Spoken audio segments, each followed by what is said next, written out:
अस्सलाम वालेकुम। Programme night addition में हम आपको खुशामदीद कहते हैं। नाज़रीन, पाकिस्तान पीपल्स पार्टी के पीडीएम में वापसी के मामले ने मुस्लिम लीग नून के अंदर के इख्तलाफात और दो मुख्तलिफ बयानिए के हवाले से एक नई बहस छेड़ दी है। पीपल्स पार्टी के मुतालिक मुस्लिम लीग नून के रहनुमाओं में इख्तलाफ देखा जा रहा है। एक तरफ शहबाज शरीफ साहब की जो पॉलिसी है ये मुफाहमती हमें नज़र आ रही है। शहबाज शरीफ साहब ये चाहते हैं कि पीपल्स पार्टी की पीडीएम में वापसी हो, लेकिन दूसरी तरफ पीपल्स पार्टी के मुतालिक मुस्लिम लीग नून के रहनुमा मरियम नवाज़, शाहिद खाकान अब्बासी और एहसन इकबाल जो हैं, उनका लहजा जो है ये काफ़ी सख्त है कि पाकिस्तान पीपल्स पार्टी जो है वो पीडीएम में वापसी का वो कहते हैं कोई इनके लिए कोई रास्ता नहीं है। मरियम नवाज़ और शाहिद खाकान अब्बासी की पीडीएम में पीपल्स पार्टी की मुखालफत के बाद अब सवाल उठ रहे हैं कि शहबाज शरीफ अपोजिशन जमातों को करीब लाने में क्या कामयाब होंगे।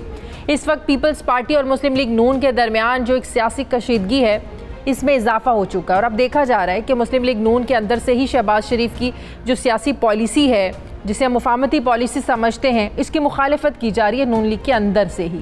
जबकि दूसरी तरफ आज बिलावल भुट्टो ने एक प्रेस कॉन्फ्रेंस की और इस प्रेस कॉन्फ्रेंस में मरियम नवाज़ के पीपल्स पार्टी से मुतालिक बयानियों को वो मुस्तरद करते हुए हमें नजर आए। बिलावल भुट्टो ने वाज़ेह तौर पर कहा कि शहबाज शरीफ नून लीग के सदर हैं, अपोजिशन लीडर हैं। शहबाज शरीफ के बयानिए को ही हम मुस्लिम लीग नून का बयानिया समझेंगे। बिलावल भुट्टो ने मुस्लिम लीग नून की पॉलिसी पर क्या कहा, ज़रा सुनिए।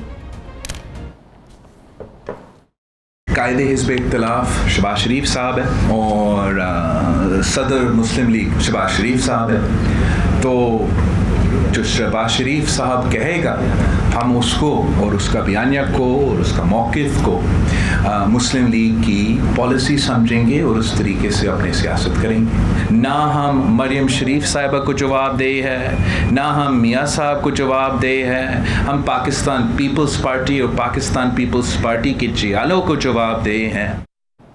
अब एक तरफ अपोजिशन जमातों के ये जो सियासी इख्तलाफात हैं ये ख़त्म नहीं हो रहे हैं, दूसरी तरफ तहरीक इंसाफ को भी पंजाब में मुसलसल मुश्किलात का सामना करना पड़ा है। हुकूमत के जहांगीर तरीन ग्रुप से तो मामला तय पा गए, लेकिन कल रात पीटीआई में एक और ग्रुप एक्टिव नजर आया जिसे हम ख्याल ग्रुप कहा जा रहा है। कल रात एमपी मलिक गजनफर अब्बास से छीना ने एक इशाया दिया जिसमें 15 से ज़ायद अरकान पंजाब असम्बली शरीक हुए। ज़राए के मुताबिक हम ख्याल ग्रुप को पंजाब हुकूमत से इलाके के तरक्याती फंड्स पर बहुत ज़्यादा इख्तलाफात हैं। जबकि दूसरी तरफ आज राजा रियाज ये दावा कर रहे हैं कि बैरिस्टर अली ज़फ़र ने वज़ीर आज़म को जो रिपोर्ट जमा करवाई है उसमें जहांगीर तरीन बेगुनाह है। राजा रियाज के इस दावे पर सेनेटर अली ज़फ़र की वजाहत भी सामने आ गई है। सेनेटर अली ज़फ़र एक ट्वीट की है इस हवाले से और उन्होंने कहा है कि कुछ लोग मेरी रिपोर्ट से मुतालिक क्या सराहियाँ कर रहे हैं। मेरी जानिब से कोई रिपोर्ट जमा नहीं कराई गई और ना ही मेरी रिपोर्ट का ज़ेर इल्तवा शुगर तहकीकात और तफ्तीश से कोई ताल्लुक है। मुझे सिर्फ जहांगीर तरीन की जो शिकायत थी, जो तहफ़्फ़ुज़ात थे, उस पर इन्वेस्टिगेट करने के लिए कहा गया था और रिपोर्ट जैसे ही मुकम्मल होगी मैं अपनी सिफारिशात प्राइम मिनिस्टर को जमा करवाऊंगा, मैं इसको पब्लिक नहीं करूंगा। वज़ीर आज़म इमरान खान की हुकूमत के तहत बदउनवानियों के लिए कोई गुंजाइश नहीं है। सेनेटर अली ज़फ़र की वजाहत के बाद अब सवाल ये है कि राजा रियाज जहांगीर तरीन के बेगुनाही के जो दावे हैं ये कैसे कर सकते हैं। और वो कह रहे हैं कि कल इस्लामाबाद में मुलाकात भी हुई है, इस मुलाकात में जहांगीर तरीन थे, शहजाद अकबर थे, अली ज़फ़र थे, जबकि अली ज़फ़र ऐसी किसी भी मुलाकात से बिल्कुल इनकारी हैं। मैं बात करूँगी, मुझे ज्वाइन कर रही हैं पाकिस्तान पीपल्स पार्टी की सीनियर रहनुमा है वाइस प्रेसिडेंट सेनेटर शेरी रहमान साहिबा। अस्सलाम वालेकुम, बहुत बहुत शुक्रिया शेरी रहमान साहिबा आपका। शेरी रहमान साहिबा, क्या पाकिस्तान पीपल्स पार्टी ये समझती है कि मुस्लिम लीग नून के दो बयानिए हैं, एक शहबाज शरीफ का बयानिया, एक मरियम नवाज़ और नवाज शरीफ का बयानिया? क्योंकि आज बिलावल भुट्टो साहब ने कहा कि हम अपोजिशन लीडर शहबाज शरीफ और जो सदर भी हैं पार्टी के, हम तो उनके बयानिए को ही मुस्लिम लीग नून का बयानिया समझेंगे। हम ना मरियम नवाज़ को जवाब दे हैं, ना ही हम नवाज शरीफ को जवाब दे हैं। तो क्या आप लोग ये समझ बैठे हैं कि नून लीग में इख्तलाफात थे जो अब खुलकर सामने आ गए हैं और जिन दो बयानियों की बात होती थी कि दो बयानिए हैं, अब वो वाकई खुलकर ये सब चीज़ें सामने आ गई हैं कि वाकई अब मुस्लिम लीग नून के दो बयानिए हैं। एक शहबाज शरीफ का बयानिया है जिसको आप मानना चाहते हैं, दूसरा बयानिया नवाज शरीफ और मरियम नवाज का है जिसको आप कोई इंपॉर्टेंस नहीं दे रहे हैं।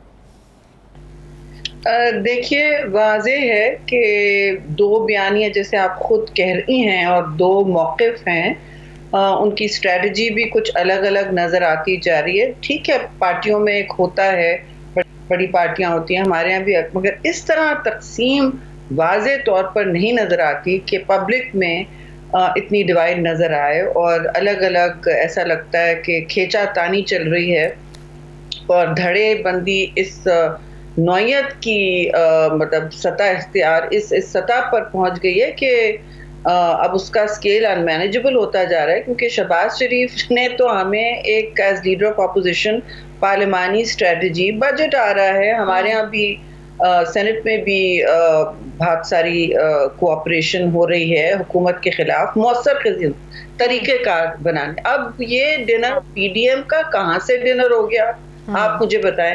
ये डिनर था पार्लिमानी स्ट्रेटजी का, strictly by leader of opposition. उन्होंने तो दावत दी हमें, ज़रदारी साहब को और बिलावल भुट्टो ज़रदारी साहब को, उन्होंने हमें कहा कि नहीं हाँ आप 3 चले जाएं जो पार्लियामान में हमारी सीनियर लीडरशिप है।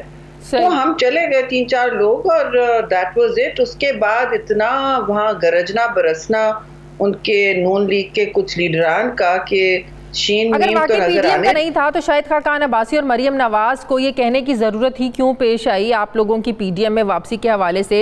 शाहिद खाकान अब्बासी साहब ने तो ये कह दिया कि अगर उनकी वापसी होगी तो नया जनरल सेक्रेटरी आप लोग ढूंढ लें। उन्होंने कहा कि जो सफ़ा फाड़ा है बिलावल भुट्टो ने उसको जोड़ें, पढ़ें और फिर उस पर अमल करें, इसके बगैर वापसी मुमकिन नहीं है। तो अगर ये पीडीएम के हवाले से कुछ था नहीं तो फिर इतना गरजने बरसने की ज़रूरत क्या थी मरियम नवाज को और शाहिद खाकान अब्बासी को? बेटा पीडीएम का कहाँ से डिनर होता? हम तो पीडीएम के डिनर या मीटिंग में नहीं जाते हैं। हमने अपनी वहां से इस्तीफे दे दिए हैं और हमने वाज़े तौर पर कहा है कि आप कौन होते हैं हमें शो कॉज देने वाले। रिडिकुलस बात है। और आप कौन होते हैं? हम जवाब दे सिर्फ अवाम से हैं, किसी दूसरी पॉलिटिकल पार्टी से नहीं है। अलायंस का ये मतलब नहीं होता कि आप तज़हीक करें और दें और दीवार से लगाएं और इस्तीफे करते करते। साहब आप तो इस डिनर में मौजूद थी, शहबाज शरीफ साहब से क्या वाकई इस पर कोई बात हुई आप लोगों की पीडीएम में वापसी के हवाले से, या शहबाज शरीफ ने इस ख्वाहिश का इजहार किया हो कि अपोजिशन को मुत्तहिद रहना है, जो पीडीएम का एक प्लेटफॉर्म है जो इस हुकूमत के ख़िलाफ़ बना था, इस हुकूमत की पॉलिसीज़ के ख़िलाफ़ बना था, उन्होंने कहा कि आप लोग वापस आ जाएं, इस पर सोचें? देखिए जो भी बातें थी उन्होंने एक निजी सतह पर की और क्योंकि उन्होंने माइक पर नहीं की बातें तो मैं भी बाउंड हूँ। हम इस तरह की हरकत नहीं करते कि जी जो बात वो प्राइवेटली कर रहे हैं हम आपको हम उनकी तस्लील करें। जो उनका मौक़िफ़ और बयानिया है हम उसको बिल्कुल तस्लीम करते हैं, क्योंकि वो अपनी जमात के सीनियर कायद हैं। और सिंपल सी बात है जी, पीपल्स पार्टी ने तो पीडीएम की बात ही नहीं की है। पीडीएम के बानी हमें किस बुनियाद पे आप इनवाइट बैक कर रहे हैं? मतलब निजी सतह पर आपको दावत दी गई है? मतलब आप कह रही हैं आपको निजी सतह पर दावत दी गई है कि आप लोग दोबारा पीडीएम में वापस आ जाएं, दोबारा से आप लोग पीडीएम का हिस्सा बने। माइक पर नहीं दी गई है, बाकायदा ओपनली बात नहीं की गई, लेकिन ये डिस्कशन इस सिटिंग का हिस्सा थी। नहीं, जो निजी बात हो रही है फिर मैं आपको क्यों, आप जरूर पूछना चाहेंगी, बार बार ना पूछे। इसकी कोई एथिक्स होती हैं। अगर कोई बात की गई है तो वो आपस में की गई है, वो बाहमी एक ताल्लुकात की बुनियाद पर की गई है। वो उनका वैसे भी रुझान यही है कि बेहतर होगा कि मुझे लगता है कि पीपल्स पार्टी सब आ जाए वापस। लेकिन हम इस तरह तो नहीं जा सकते कि आप हमें इस तरह की डिक्टेशन दें और पब्लिक में बातें करें। कराची के बाद इलेक्शन के बाद उनका क्या रवैया था, फिर जिस तरह शो कॉज नोटिस किया, ये सब बातें दे आर नॉट एक्सेप्टेबल। तो किसने कहा है कि पीपल्स पार्टी पीडीएम के किसी मजलिस में गई है? अगर मैं आपसे पूछूं कि आपकी पार्टी की पॉलिसी क्या है, अगर बाकायदा ओपनली आपको दावत मिलती है शहबाज शरीफ साहब की तरफ से, जो प्राइवेट एक आप डिस्कशन थी, चले if you don't want to share it's okay, कोई मसला नहीं है, लेकिन अगर ओपनली आपको दावत मिलती है कि वापस आएँ और शहबाज शरीफ साहब आपको दावत देते हैं, तो क्या पॉलिसी आप लोगों की? हम एक सीनियर पुरानी मच्योर जमहूरी जमात है, हम इमैच्योर बातें नहीं करते। हमारे दरवाजे गुफ्तो शनीद के लिए खुले होते हैं, नंबर 1। नंबर 2, हमें अब पता है हमारा हदफ कौन है। हमें अपना वाज़े तौर पर हमारे में हम अंदर कोई तकसीम नहीं है। हम अपोजिशन को अपनी गोलाबारी का हदफ नहीं बना रहे हैं। हम इस वक्त सिलेक्टेड सरकार, तबाही सरकार को अपने तनकीद के निश्तर उन पर बरसा रहे हैं। तो हमें कोई कंफ्यूजन नहीं है, ना तकसीम है। और जहाँ तक पीडीएम की बात है, देखें वहाँ तो कुछ अजीब ही सूरत हाल हो गई है, कंफ्यूजन का शिकार खुद है वो एक।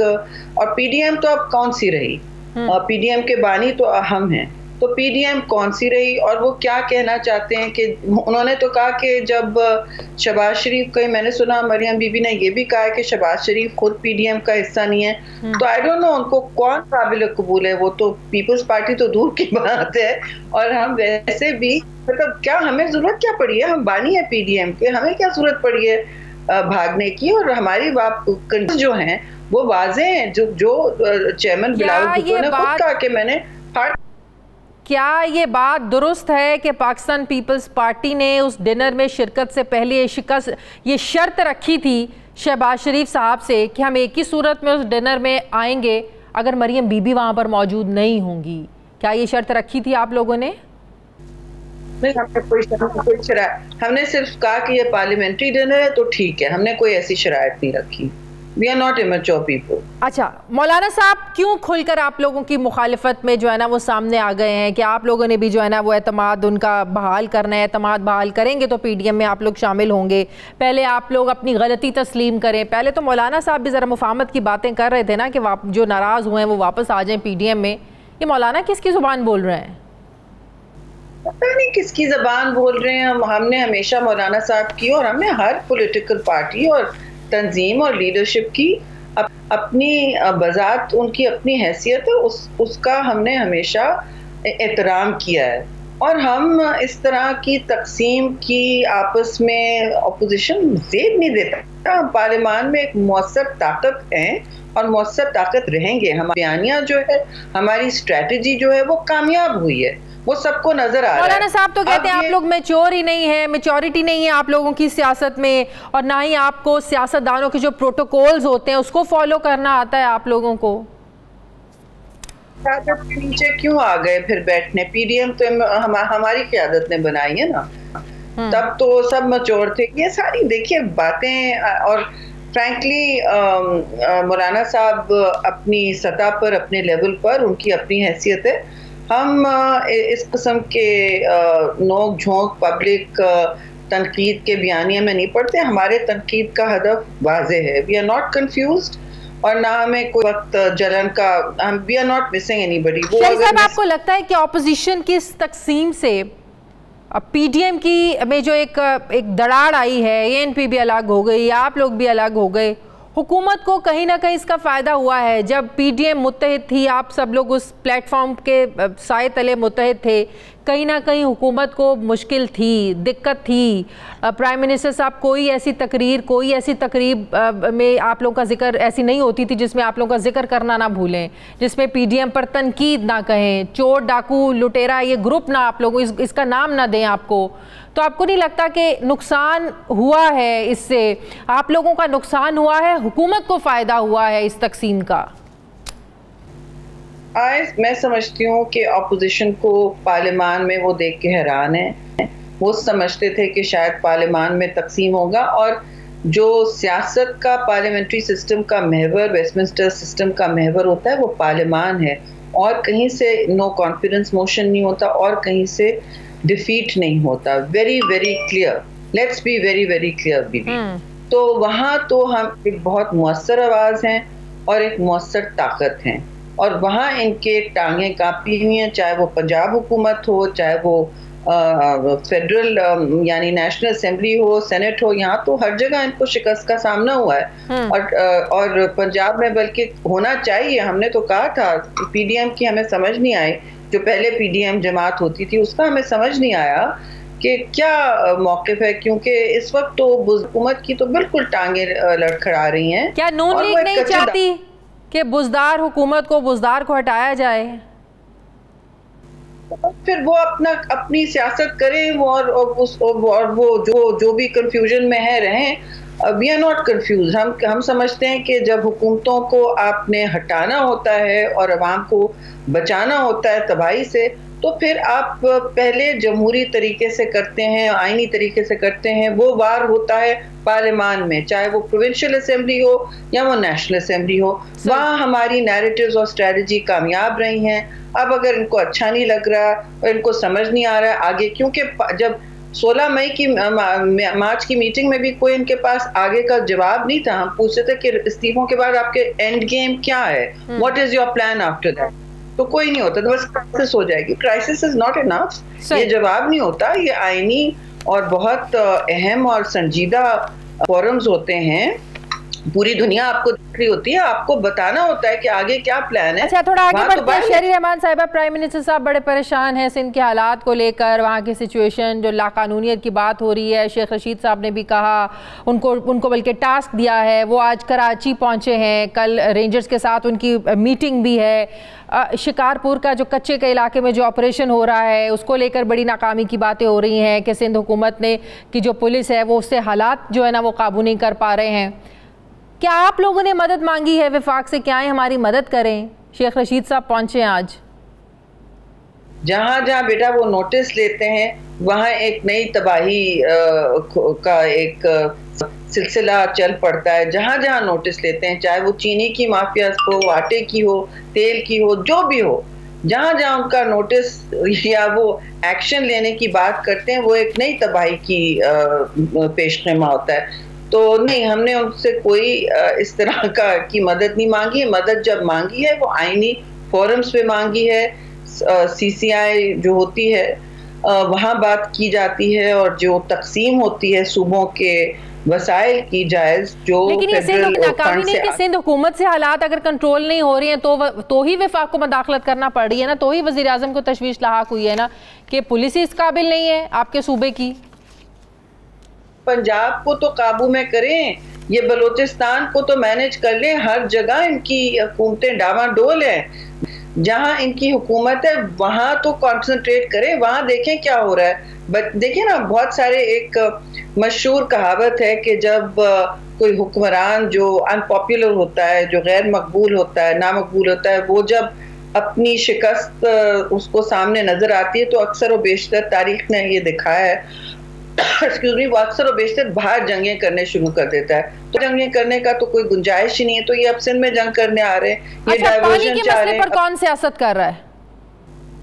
देखिए, पानी के मसले पर कौन सियासत करेगा? जब आप अपना हक मांगेंगे और तकसीम जो है, जब आपके साथ खरी नाइंसाफी होगी पानी के तकसीम पर, और इरसा जो कर रहा है वहां पे, तो फिर तो जाहिर है लोग सरापा एहतजाज होंगे। अपने हुकूक मांगना कोई सियासत नहीं होती, और अगर सियासत होती है तो यही से सही सियासत होती है। लोगों को पानी की सख्त किल्लत है, आप तौनसा पंजनत कनाल खोल रहे हैं, आप स्टेटिस्टिक्स और अदाद शुमार में हेरा फेरी कर रहे हैं, आप अपने डैम्स भर रहे हैं जब जिस वक्त डाउनस्ट्रीम पानी की सख्त जरूरत है। कोटरी सक्कर, जब ये बराजेस, आखिरी बराज सिंध का कोटरी है, जब वो भी ड्राई होने लगता है तो आपका ये सवाल पूछा जाता है कि इससे नीचे जब पानी जाएगा नहीं तो पूरा सिंध एक सहरा बन जाएगा, डेजर्ट बन जाएगा। डाउनस्ट्रीम पानी जाना होता है। एक टैक्स जो टैक्स रेवेन्यू जिससे रियासतें चलती हैं, इसीलिए इनसे ये मुल्क नहीं चल पा रहा, क्योंकि ये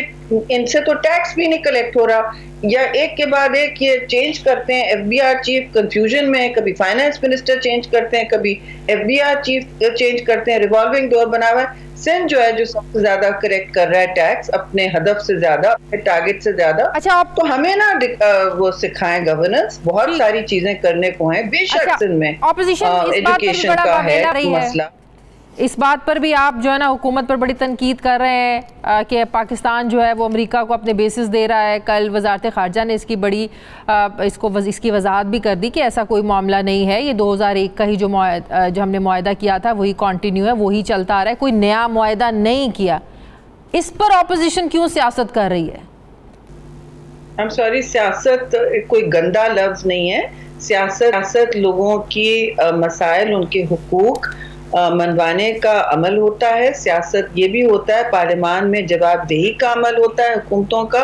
और हम इस वक्त, मैंने तो जहाँ पूरी इस वक्त जॉइंट अपोजिशन ने तहरीक इल्तवा का नोटिस डाल दिया है इस बात पर, बेसिस हो या नो बेसिस हो, जब आप ग्राउंड जो जीलॉक्स जिसे कहते हैं, ग्राउंड लॉजिस्टिकल जो होती है lines of communication, ground lines of communication, और कोई मुआहदा करते हैं जिससे अफगानिस्तान तक रसाई हो सके अमरीकी तनसीबात की और उनके लॉजिस्टिकल इक्विपमेंट की, तो उसमें बहुत सारे टर्म्स होते हैं। वो टर्म्स एंगेजमेंट के क्या हैं भाई? हमने तो 2012 में वो खौफनाक 2001 का अग्रीमेंट बिल्कुल रिवाइज करके पार्लियामान के सामने लाके 7 महीने ताल्लुकात बहाल नहीं किए हमने अमेरिका से, लेकिन पार्लियामान में इससे मंजूरी के बाद हमने जी लॉक्स और एयर लॉक्स, लेकिन वो कहते हैं ना हमने तो कोई नया मुआहदा नहीं किया, ये 2001 का ही मुआहदा है।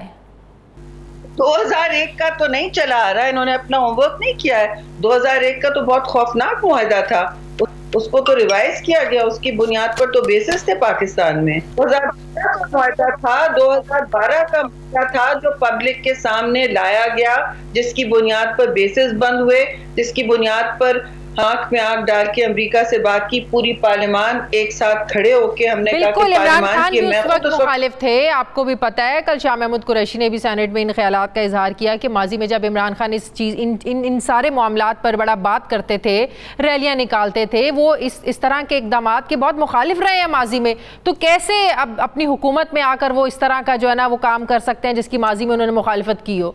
कल कुरैशी साहब ने भी बात की।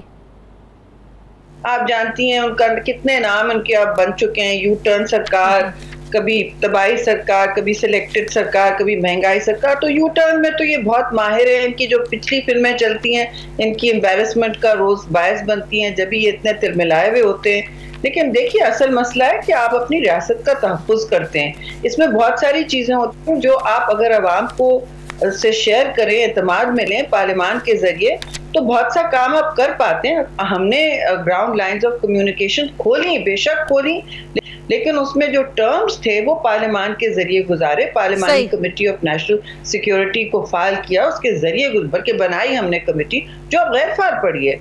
इनको ना पार्लियामान की कोई परवाह ना जवाबदेही है, बस वो समझते हैं एक बयानिया मेंटेन करना है टू द पॉइंट कि अब बयानिया भी इनका एक अजीब। बहुत बहुत शुक्रिया। पाकिस्तान पीपल्स पार्टी के सीनियर रहनुमा सेनेटर वाइस प्रेसिडेंट शेरी रहमान साहब मेरे साथ ही, थैंक यू वेरी मच। मुझे ब्रेक लेने नाज़रीन वापस आते हैं छोटे से वक्फे के बाद।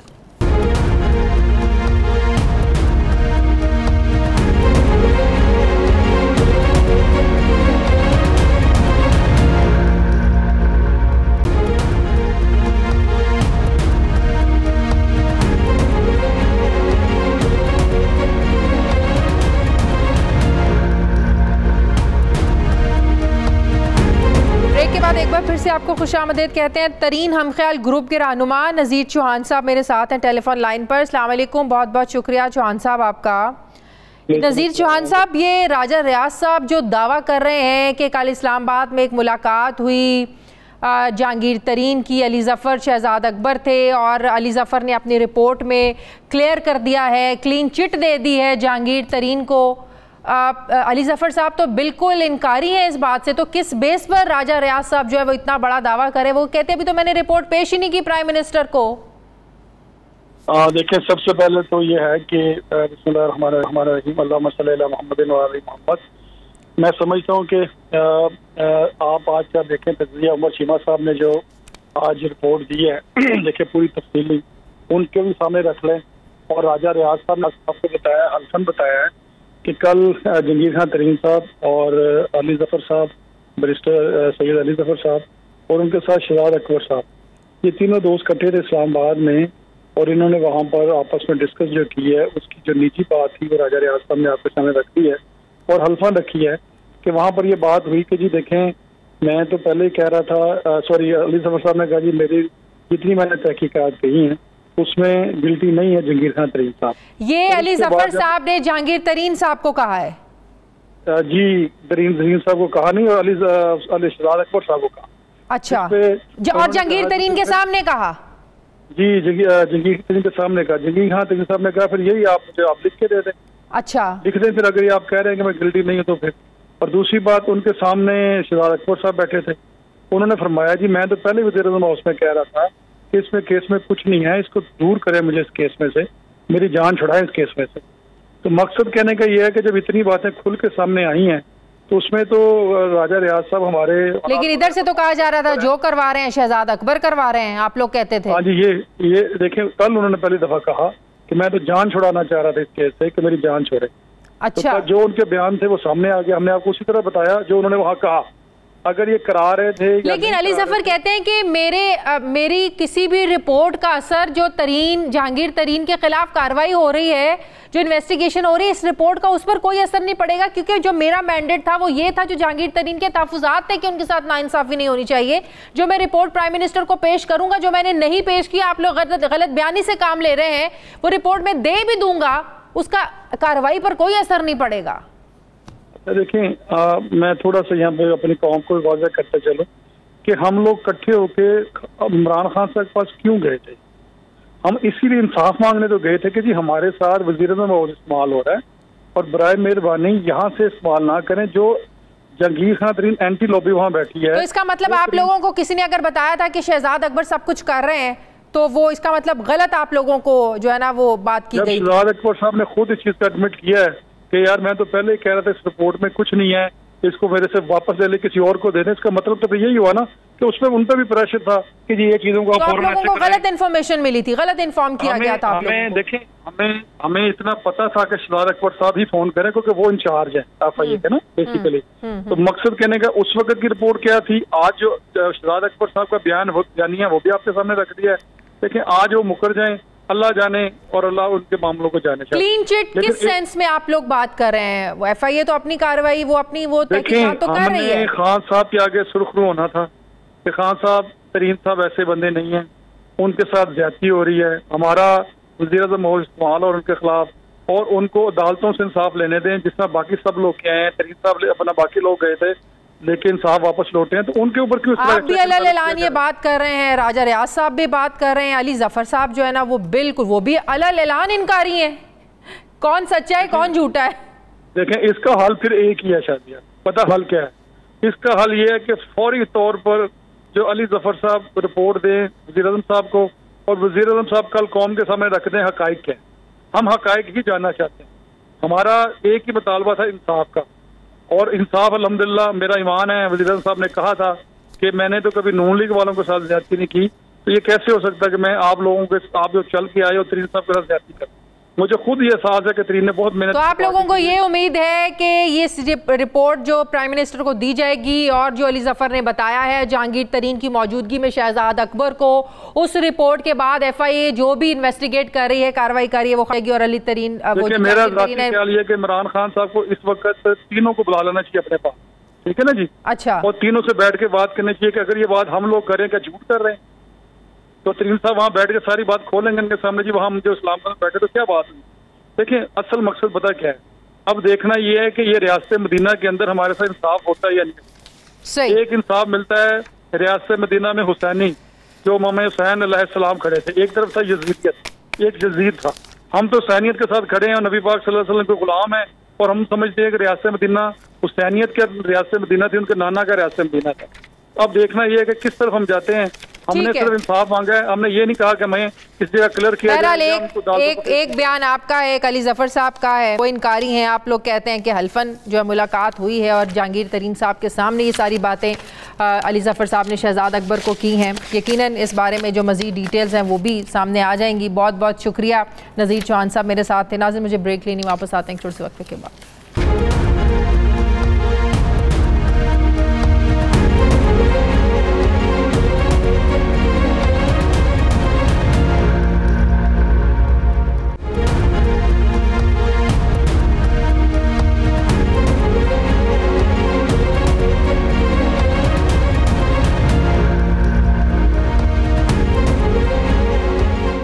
ब्रेक के बाद एक बार फिर से आपको खुशामदीद कहते हैं। नाज़रीन, आज पाकिस्तान स्टॉक एक्सचेंज में रिकॉर्ड तारीखी ट्रेडिंग देखी गई।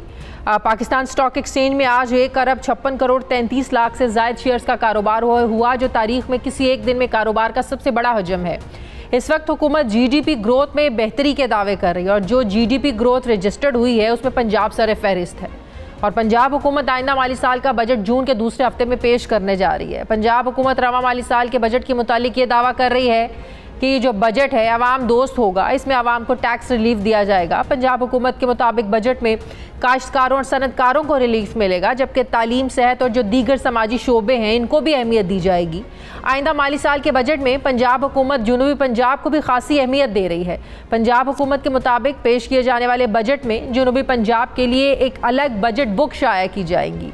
इस बजट बुक में जनूबी पंजाब के तरक्याती प्रोग्राम और फंड्स के इस्तेमाल की जो डिटेल्स हैं वो अलग से शाया होंगी, जबकि अलग बजट बुक के बाद जनूबी पंजाब के लिए मुख्तस बजट जनूबी पंजाब में ही खर्च किए जाएंगे। अब ये दावे किस हद तक सच साबित होंगे ये भी यकीनन वक्त बताएगा। मुझे ज्वाइन कर रहे हैं सूबाई वज़ीर ख़जाना पंजाब हाशिम जमा बख्श साहब। अस्सलाम वालेकुम, बहुत बहुत शुक्रिया हाशिम साहब आपका। हाशिम साहब, क्या रिलीफ देने जा रहे हैं पंजाब के अवाम को इस नए माली साल के बजट में?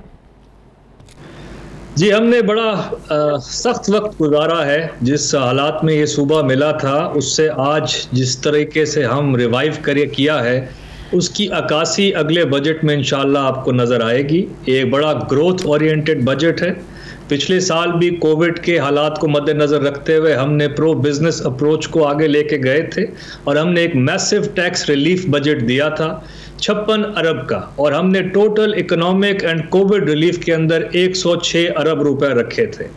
हमने ख़ास तौर पे जो सर्विसेज टैक्स, जो प्रोविंशियल टैक्सेस होते हैं, उनको बहुत सारे ऐसे शोबे जो कि कोविड से अफेक्ट हुए थे, कोरोना से जिनकी बिजनेसेस ख़राब हुई थी, अफेक्ट हुई थी, उनको हमने काफ़ी छूट दी थी। और हमने कंस्ट्रक्शन सेक्टर जिसमें बहुत ज़्यादा एम्प्लॉयमेंट होती है और बहुत सारे उसके साथ शोबे वाबस्ता हैं, उसके अंदर स्टैंप ड्यूटी जो कि पंजाब का एक मेजर रेवेन्यू अर्नर था, उसमें 80% रिडक्शन करके 5% से 1% पे हम को लेके गए हैं। अच्छा। और इसके दूरस्थ आपको नजर आ रहे हैं जो हमने अल्लाह के फजलो करम से जो जीडीपी ग्रोथ पंजाब की रजिस्टर, पाकिस्तान की रजिस्टर हुई है, उसमें पंजाब से जीडीपी ग्रोथ पे थोड़ी सी बात कर लेते हैं। बहुत से मौशी माहिरीन इस बात से इत्तफाक नहीं करते। आपको भी पता है कोरोना तकरीबन 1.5-2 साल के करीब हो गए हैं। पूरी दुनिया की तरह पाकिस्तान पर भी कोरोना के जो है ना वो असरात पड़े हैं। ज़राअत का शोबा हमारा नीचे गया है। हमारी कपास की जो पैदावार है 34% ये कम रही है। रुपए की कदर हमारी बहुत गिरी है। तो इन हालात में जब कोरोना भी है, हमारी ज़राअत भी ऊपर नहीं गई है, ज़राअत के शोबे में भी तरक्की नहीं हुई है, वो नंबर्स जो आप लोगों के टारगेट्स थे वो अचीव नहीं हुए, तो मौशी माहिरीन कह रहे हैं कैसे आप दिखा सकते हैं कि हमारी जो ग्रोथ है वो 4% रही इन हालात में? देखिए, इस सारे क्रिटिक्स के लिए मेरा एक ही सवाल है, उसका अगर इसको कूजे में बंद करना है तो उसका जवाब ये दे दें कि हमारी इलेक्ट्रिसिटी कंजम्पशन, एनर्जी कंजम्पशन जो है वो 6.9% से बढ़ी है इस पीरियड के अंदर। जब एनर्जी कंज्यूम होती है तो वो एक क्लियर रिफ्लेक्शन होता है, अक्कासी करता है कि मईशत तरक्की की तरफ चल पड़ी है। वो जब 7% से ग्रो की है तो लार्ज स्केल मैन्युफैक्चरिंग हो, सर्विस सेक्टर हो, एग्रीकल्चर हो, फर्टिलाइज़र की सेल्स बढ़ी हैं। ये सारे इंडिकेटर्स इसी की अक्कासी कर रहे हैं कि हकीकत में पाकिस्तान के अंदर जो इकोनॉमिक रिवाइवल और स्टिमुलस पैकेज दिया गया था इस हुकूमत का, उसने असर दिखाया है और उसकी वजह से हम तकरीबन 4% जीडीपी ग्रोथ पे पहुंचे हैं और हर लिहाज से हमने ये एस्टिमेट्स को बीट किया है। मैं यहाँ पे ये भी बताता चलूँ कि ये हमने एक बुनियाद रखी है एक स्टेबल एनवायरनमेंट के अंदर। हम कोई ऐसी चीज़ नहीं की कि जिसको रोका हो, और इसी की बुनियाद के ऊपर एक सस्टेनेबल ग्रोथ इंशाल्लाह आपको अगले सालों में नजर आएगी। और ये ट्रैजेक्टरी इंशाल्लाह आप लोग बता रहे हैं, डॉक्टर हफीज पाशा से भी मेरी बात हो रही थी, वो भी ये बात करते हैं कि एक तरफ हम IMF से रिलीफ मांग रहे हैं, हमने उनसे निगोशिएशन करनी है बहुत से मामलात पर, दूसरी तरफ जब आप अपने नंबर्स ये बताएंगे कि भाई हमारी तो ग्रोथ बहुत अच्छी चल रही है, भले ही कोरोना 1.5-2 साल से चल रहा है, हम पर तो कोरोना का कोई असर नहीं हुआ क्योंकि देखिए हमारी तो ग्रोथ 4% जो है ना वो रही है, कैसे रिलीफ देगा IMF आपको? कैसे निगोशिएशन कर पाएंगे मुख्तलिफ मामलात में आप लोग IMF से? मैडम बिल्कुल बनेगा। हम एक टेक ऑफ मोड में हैं। हमारा ये अज़म है कि ये ग्रोथ को सस्टेनेबल करने के लिए हमारी प्रो ग्रोथ पॉलिसीज़ ही हमें चाहिए। हम IMF से अपने मौक़िफ़ पे डटे रहेंगे और हमने कोई नंबर्स के साथ अगर कुछ छुपाने की बात है तो वो हमने बिल्कुल नहीं की। हमने तो बल्कि फाइनेंस से निकाल के ब्यूरो ऑफ स्टैटिस्टिक्स को प्लानिंग के अंदर रख दिया है ताकि उस पर फाइनेंस असरअंदाज किसी तरीके से ना हो सके। वी आर वेरी कॉन्फिडेंट कि हम एक प्रो ग्रोथ स्ट्रेटजी IMF के पास लेके जाएंगे और वो भी हमारी इस बात से एग्री करेंगे कि हमें हर चीज़ एक साथ करने की ज़रूरत नहीं है, हमें इसी ग्रोथ के साथ जाते हुए अपनी लैंडस्केप को बढ़ाना है और टैक्स टू जीडीपी रेशो को बेहतर आगे बढ़ते हैं। सर, जनूबी पंजाब सूबा हमेशा नज़रअंदाज होता रहा है। एक पंजाब जहां हम बैठे बात कर रहे हैं, एक वो पंजाब, जनूबी पंजाब जिसकी मैं बात करने वाली हूं, जिसके लोगों, बहुत से इलाके वहां पर ऐसे हैं जहां पर लोगों के लिए 2 वक्त की रोटी खाना बड़ा मुश्किल है। एक पंजाब ये है जहां आप तरक्की देखें, जहां की आप सड़कें देखें, यहाँ का आप इंफ्रास्ट्रक्चर देखें। एक वो जनूबी पंजाब है जिसको तहरीक इंसाफ ने भी नारा लगाया था कि वहाँ के लोगों की महरूमियाँ हम लोग दूर करेंगे, लेकिन हालत नहीं बदली। कोई भी हुकूमत आती है जनूबी पंजाब सूबे का नारा लगाकर आती है, वहाँ के लोगों की महरूमियों को दूर करने का नारा लगाकर आती है, लेकिन प्रैक्टिकली ऐसा ना हुआ है, ना होता हुआ अभी नज़र आ रहा है। सर, जनूबी पंजाब के लिए आप लोग क्या रख रहे हैं बजट में? बहुत अच्छा सवाल है आपका। इस पे मैं आपको ये बताता चलूं, उनके 3 बुनियादी ज़रूरियात से उनको महरूम रखा गया। सबसे पहली डेवलपमेंट फंड्स, किताब में छाप दिया कि जी आबादी 32% है, आपको हम 28% देने जा रहे हैं। जब लगने का वक्त आया तो 17% लगाए। ये पिछले 7 साल का मैं आपको रिकॉर्ड दे रहा हूँ, 2018 तक का। जिस इलाके को 265 अरब रुपए से महरूम रखा गया उस 7 सालों में, उसी के हकायक यही अक्कासी करते हैं कि जनाब वहाँ पे शरह गुर्बत बाकी पंजाब की निस्बतन दुगनी है। हमने उसका अजाला इस तरह किया है कि हमने एक तो उसकी डेवलपमेंट को रिंग फेंस कर दिया है। जब आम आदमी भी इस साल बजट की किताब उठा के देखेगा तो उसको भी पता होगा कि क्या मिला, क्या लगा, क्या इस्तेमाल हुआ। वो कोई इसमें नंबर का हेर फेर आज के बाद नहीं हो पाएगी, और यही सबसे बड़ी हमारी कामयाबी है। इसी की वजह से आज हम यहाँ बैठे हैं कि हमने ये वादा किया था कि उसकी महरूमियों को दूर करेंगे। दूसरा ये कि वहाँ के एडमिनिस्ट्रेटिव फैसले जो हैं, हर एक डॉक्टर, एक नर्स का तबादला भी हो तो उसको लाहौर आना पड़ता है। जनूबी पंजाब के अंदर सेक्रेटेरिएट के क़याम से, सेक्रेटेरिएट के अंदर बैठे इन डिपार्टमेंट्स को फाल करने से वहाँ के मामलात वहीं पे हल हो गए। और तीसरी चीज़, आप ये एक्सपेक्ट नहीं कर सकते किसी PCS ऑफिसर से, किसी से भी जिसका अटक से ताल्लुक़ हो या किसी और इलाके से ताल्लुक़ हो, कि वो जनूबी पंजाब में सर्व करे और हफ्ता पूरा वहाँ गुजारे। हमेशा आदतन ये हुआ है कि 4 दिन गुजारने के बाद 3 दिन वो अपने घर जाते हैं। तो जो 7 दिन जो वहाँ पे काम करने की ज़रूरत है, पुराने महरूमियों को दूर करने की ज़रूरत है, उसके लिए पब्लिक रिप्रेजेंटेशन के लिए हमने मूव कर दिया है कि जनूबी पंजाब की नौकरियों के अंदर जनूबी पंजाब। मैं पूछने वाली थी कि जॉब्स के कोटे भी अलग कर रहे हैं आप लोग? जी, हम जॉब्स में जनूबी पंजाब के लिए 32% कोटे का ऐलान कर चुके हैं और इसके लिए फ़ाइल इस वक्त मूव हो चुकी है, और इंशाअल्लाह इसके लिए जो लेजिस्लेटिव रिक्वायरमेंट्स हैं हम वो भी पूरी करने जा रहे हैं। हाशिम साहब, पिछले माली साल की तकरीर में आपने ये बताया था कि वफाकी वसाइल की तकसीम के तहत टैक्सेस की मद में 49 खरब 63 अरब रुपए की आमदन मतवक्के है, जबकि कौमी मालियाती कमीशन में सूबा पंजाब को 14 खरब 33 अरब रुपए मिलेंगे और सूबाई टैक्सेस की मद में 3 खरब 17 अरब रुपए का हदफ मुकर्रर किया गया था। ये टारगेट पिछले साल के जो टारगेट्स हैं उनकी मैं बात कर रही हूँ। इन टारगेट्स को अचीव करने में कितना कामयाब रहे हैं आप? ये मैं आपको ये बताता चलूँ, हमारा पंजाब रेवेन्यू अथॉरिटी जो कि पंजाब की वर्जन है FBR की, वो इस साल अभी तक 36.8% यानी कि 37% पिछले साल से ज़्यादा रेवेन्यू कमा चुकी है। हमने अपने टैक्स रेट्स कम करने के बावजूद जो इम्प्रूवमेंट्स लेके आए हैं टैक्स नेट को बढ़ाने के लिए, ज़्यादा लोगों को इसके अंदर लाने के लिए, ये उसकी वजह है कि हम इस वक्त 37% पे पहुंचे हैं। दूसरा, जैसे मैंने पहले अर्ज किया था, स्टैंप ड्यूटी एक बहुत बड़ी इनकम ड्राइवर थी। हमने 80% से वो ड्यूटी कम की है, 5% से 1% से, मगर उसमें अच्छी चीज़ ये है कि हमारी ट्रांजैक्शन वॉल्यूम जो है वो 64% से बढ़ा है, और जबकि रेवेन्यू हम देख रहे थे कि ज़्यादा से गिरेगा, वो सिर्फ 25% से गिरा है। तो हमने वो बिजनेस पॉलिसीज ला के अपनी टैक्स नेट को ब्रॉडन करके इंशाल्लाह वी आर ऑन ट्रैक कि हम एक अच्छे मुस्बत रेवेन्यू बेस फॉर पंजाब को अपने रेवेन्यू से। कोरोना के बाद हालात सबके सामने ज़ाहिर है, लोगों का कारोबार भी इससे बहुत ज़्यादा मुतासर हुआ है। कारोबारी तबके के लिए क्या रिलीफ दे रहे हैं आप?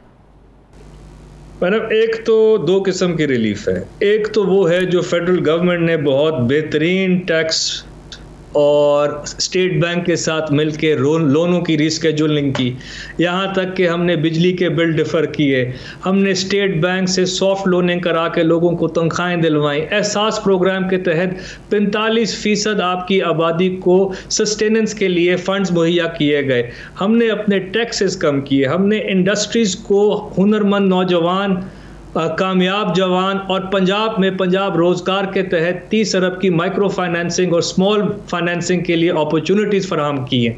हम बिजनेसेस को सपोर्ट करेंगे। मैं आज भी ये कहता चलूँ कि अगले बजट अंदर प्रो बिजनेस बजट होगा, बिजनेस फर्स्ट। बिजनेसेस चलेंगी, एम्प्लॉयमेंट जनरेट होगी, तो हमारे यहाँ ये माशी तरक्की आएगी। किन टर्म्स में बिजनेस दोस्त बजट होगा? बड़ी रिवायती सी टर्म है जो हर बजट में हम इस्तेमाल करते हैं, आवाम दोस्त बजट। तो ये किन टर्म्स में बिजनेस दोस्त बजट होगा? Taxes will be secondary to business. पहली काम है बिजनेस को फरोग, उनको कोरोना की इस वबा से जो इम्पैक्ट आया उसको हम कुशन करेंगे। तो टैक्सेस कम लगाएंगे, टैक्सेस का बोझ नहीं डालेंगे। जो IMF हमेशा कहती है टैक्सेस लगाएं, टैक्सेस लगाएं, तो फिर अपना रेवेन्यू कैसे इकट्ठा करेंगे? रेवेन्यू कैसे जनरेट होगा? फिर अपने टारगेट्स को कैसे मीट अप करेंगे? हम अपनी टैक्सेस की बेस बढ़ा के रेवेन्यू इकट्ठा करेंगे। जो हमने पिछले साल स्टिमुलस दिया था जिसमें हमने टैक्सेस कम किए थे, हमें थर्ड वेव ऑफ कोविड ने यही बताया है कि हम उसी प्रोग्राम के साथ उसी को इम्प्रूव करते हुए अपना टैक्स रिलीफ पैकेज इंशाल्लाह इस बजट में ज़रूर लेंगे। सर, एक आम आदमी का तो कंसर्न है कि उसके बच्चे को तालीम मिलनी चाहिए, उसके बच्चे को सेहत की सहूलियात मिलनी चाहिए। तो ज़रा तालीम और सेहत के बारे में बता दें, जो एक आम बंदे का कंसर्न है, उसके लिए क्या आप लोग लेके आ रहे हैं? ये आपने सबसे अच्छा मुझसे सवाल पूछा है। इसमें सिर्फ मैं अदादो शुमार में ये बताता चलूँ कि हमारी तो हमेशा से फोकस ही तालीम और एजुकेशन है। हमारे बुनियादी असूलों में PTI के मैनिफेस्टो में है कि हमने तालीम और सेहत को आम करना है। हमने पिछले 2 सालों में, आप 3 सालों में तकरीबन आपको पता है कि तंगदस्ती के हालात में भी बजट जो हेल्थ का बढ़ाया है वो 22% से बढ़ाया है, सेहत का तालीम का 14% से बढ़ाया है। मैं आपको अभी एग्जैक्ट फिगर इस वक्त नहीं बता सकता अगले बजट के अंदर, बट मैं ये बताता चलूँ कि ये अगले साल के बजट के अंदर इससे बहुत गुना ज़्यादा होगा। क्योंकि जब हम सेहत की बात करते हैं तो अगले साल हमने अनाउंस किया है दिसंबर 2021 तक पंजाब का बसने वाला हर शहरी के हेल्थ इंश्योरेंस का कार्ड होगा। अच्छा। उसको हम हेल्थ इंश्योरेंस प्रोवाइड करेंगे। ये हमें तकरीबन 80 से 100 अरब रुपया कॉस्ट करेगी। फिर भी हम हेल्थ के बजट को इससे बढ़ा रहे हैं ताकि सरकारी स्कूलों को अपग्रेड करने के लिए, उनकी अपग्रेडेशन के लिए भी जो है ना वो आप लोग कुछ करेंगे। ये भी आप लोगों की तरजीहात में शामिल होगा, जो कभी भी हुकूमतों की तरजीहात में नहीं रहा है। किसी गांव देहात के स्कूलों में जाकर देख लें तो लगता नहीं है कि हुकूमतों की जो तरजीहात में तालीम शामिल है। आप बिल्कुल सही कह रही हैं, तालीम प्रायोरिटी नहीं रही। हमारा तो मंशूरी शऊर को आम करना है। जब हम शऊर पे करते हैं तो वो हमारा मैनिफेस्टो में क्या, जो बाशऊर वोटर है उसको PTI की समझ आती है कि हम करने क्या जा रहे हैं। 55,000 स्कूल हैं तकरीबन पंजाब के अंदर। मैं अभी आपको थोड़ा सा सिर्फ बता सकता हूं कि हमने जो प्राइमरी स्कूल्स हैं उनके अंदर same brick and mortar, same इमारतों को इस्तेमाल करते हुए, इंफ्रास्ट्रक्चर को इस्तेमाल करते हुए हम प्राइमरी स्कूल्स को एलिमेंट्री पे लेके जा रहे हैं। तकरीबन ये 20 से 25,000 स्कूल हैं। इनको हम 2 से 3 फेजेस के अंदर करेंगे। बट ये बहुत बड़ा एक रेडिकल चेंज है तालीम के अंदर के आप 1 साल के अंदर 6 से 8,000 प्राइमरी स्कूल्स को एलिमेंट्री पे अपग्रेड कर दें। ये तारीख में इसकी मिसाल नहीं मिलती। इंशाअल्लाह आपको अगले बजट में इसकी तर्जुमानी करते हुए, इसकी अक्कासी करते हुए स्कीम्स भी नजर आएंगे जिसके थ्रू हम ये कर रहे हैं। बहुत शुक्रिया सूबाई खजाना पंजाब हाशिम जमा बख्श साहब मेरे साथ है। Thank you very much. मुझे ब्रेक लेनी है नाज़रीन, वापस आते हैं छोटे से वक्फे के बाद।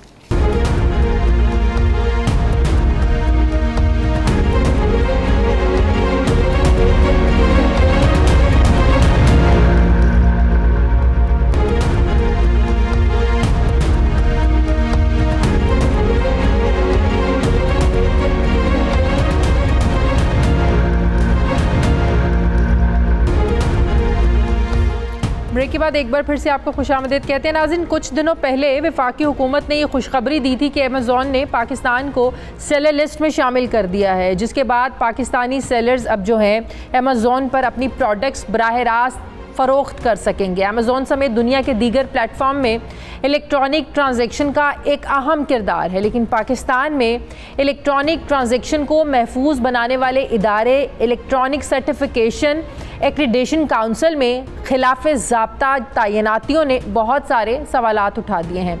वजारत कानून ने इलेक्ट्रॉनिक सर्टिफिकेशन एक्रीडेशन काउंसिल में 4 मेंबरान की तैनाती को सुप्रीम कोर्ट के अहकामात के मुनाफी करार दिया है, जिसके बाद सवालात उठ रहे हैं कि क्या इलेक्ट्रॉनिक सर्टिफिकेशन एक्रीडेशन काउंसिल में मंजूर नज़र अफराद को तैनात करके दुनिया भर में काबिल कबूल इलेक्ट्रॉनिक ट्रांजैक्शन का सिस्टम बनाया जा सकता है, जबकि दूसरी तरफ FIA इंक्वायरी कमीशन की रिपोर्ट के बाद हुकूमत ने 36 ऑयल मार्केटिंग कंपनियों को बंद करने की तैयारी शुरू कर दी है।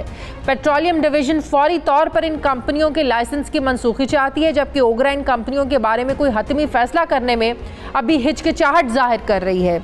इन दोनों मामलात पर मैं बात करूंगी इस्लामाबाद के ब्यूरो चीफ सुहेल इकबाल भट्टी से। अस्सलाम वालेकुम, बहुत बहुत शुक्रिया सुहेल आपका। Suhail, electronic certification accreditation council जो कि पाकिस्तान में इलेक्ट्रॉनिक ट्रांजेक्शन जो पूरी दुनिया में चलती है इसको महफूज बनाने वाला ये जो इदारा है, कौन सी तैनातियाँ हुई हैं जिन पर सवालात उठ रहे हैं, किसने की हैं, और सुप्रीम कोर्ट का इस हवाले से फैसला क्या है जिसकी बात हो रही है? शाज़िया, देखिए, वफाकी हुकूमतों की काविशों के नतीजे में एक बड़ी डेवलपमेंट हुई चंद रोज़ कबल, जिसके नतीजे में ये अनाउंसमेंट हुई कि अब पाकिस्तान के ताजरों को, सनतकारों को और बाकी लोगों को जो मुख्तलिफ मसनूआत तैयार करते हैं उनको अपनी मसनूआत एक दुनिया की एक सबसे बड़े एक प्लेटफॉर्म के ज़रिए से अपनी मसनूआत दुनिया के 300 ममालिक को फ़रोख्त करने की एक उनके लिए अपॉर्चुनिटी बन गई है। फिर अमेज़ॉन ने भी बाज़ाब्ता तौर पर अनाउंसमेंट की और यकीनी तौर के ऊपर इस जो पाकिस्तान की मौशी हालात है उस दौरान एक अच्छी खबर थी लोगों के लिए कि वो बेहतर प्राइस हासिल कर सकते हैं, जिससे पाकिस्तान को ज़र मुबादला में भी फ़ायदा होगा और उसके साथ साथ कारोबारी सरगर्मियों को भी फ़रोग मिलेगा। लेकिन ऐसे मौके के ऊपर ये जो सारा प्रोसेस होना है, इस सारे प्रोसेस में इलेक्ट्रॉनिक ट्रांजैक्शन बड़ी इंपॉर्टेंस की हामिल है।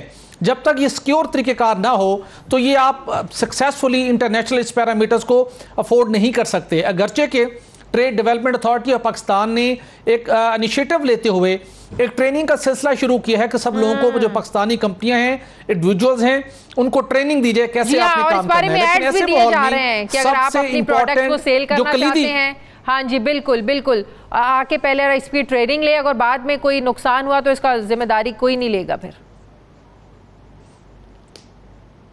जी एग्जैक्टली। तो इस सारे माहौल के अंदर सबसे अहम जिम्मेदारी है, वो जिम्मेदारी आयद होती है इलेक्ट्रॉनिक सर्टिफिकेशन एक्रीडेशन काउंसिल पर, जिसने इलेक्ट्रॉनिक ट्रांजैक्शन को महफूज बनाना है, उसको रिलायबल बनाना है, और उसके साथ साथ वो प्राइवेट सेक्टर के लोग हों या गवर्नमेंट सेक्टर के लोग, सबको उसने एक महफूज इन्वायरमेंट प्रोवाइड करने के लिए एक रजिस्ट्रेशन काउंसिल का काम भी करना है।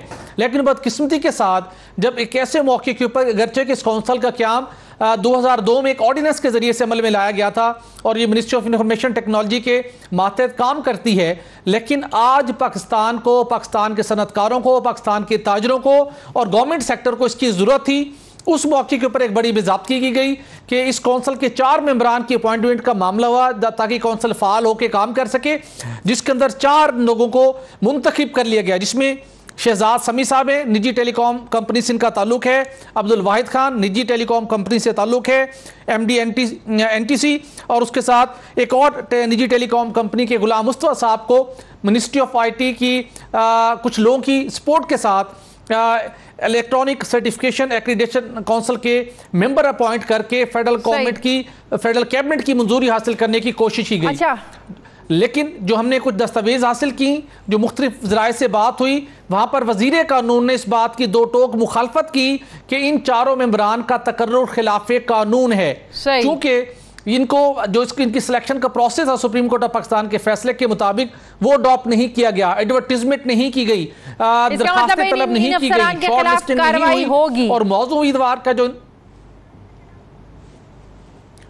जी देखिए, अब कैबिनेट ने मिनिस्ट्री ऑफ इंफॉर्मेशन टेक्नोलॉजी की ये समरी तो मुस्तरद कर दी है और इस मामले की तहकीकात का हुक्म दिया गया है कि पता किया जाए कि किस तरीके के साथ किन लोगों ने इस कौंसिल के मेंबरान को खिलाफ कानून तैनात करने की कोशिश की। अब इस मामले की अलग से तहकीकात तो हो रही है। और इस्लामाबाद के ब्यूरो चीफ सुहेल इकबाल भट्टी मेरे साथ हैं। नाज़रीन, हमारे प्रोग्राम का वक्त खत्म हो गया। फीडबैक ज़रूर दीजिएगा।